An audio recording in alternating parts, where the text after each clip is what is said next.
মুসলমানের দুইটা খুশির দিন রয়েছে, একটি হলো ঈদুল ফিতর আর একটি হলো ঈদুল আজহা। এখন কথা হচ্ছে ঈদের দিন রোজা রাখা যাবে কিনা। ঈদের দিন কোনো রোজা রাখা যাবে না। ঈদের দিন রোজা রাখা হারাম। হজরত আবু উবাইদ রহমাতুল্লাহি আলাই বর্ণনা করেন, তিনি হজরত উমর রাদিয়াল্লাহু তাআলা আনহুর সাথে ঈদগাহের উপস্থিত ছিলেন। হজরত উমর রাদিয়াল্লাহু তাআলা আনহু ঈদের সালাত আদায় করার পরে তিনি ঈদের নামাজের খুতবা দিলেন।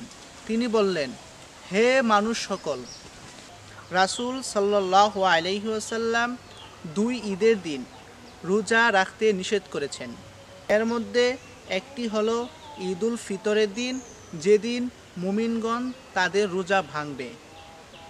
দ্বিতীয়টি হচ্ছে ঈদুল আজহার দিন, যেদিন মুমিনগণ তাদের কুরবানির গোশত খাবে। তাই বুঝতে পারলাম ঈদের দিন রোজা রাখা যাবে না। ঈদের দিন রোজা রাখা হারাম।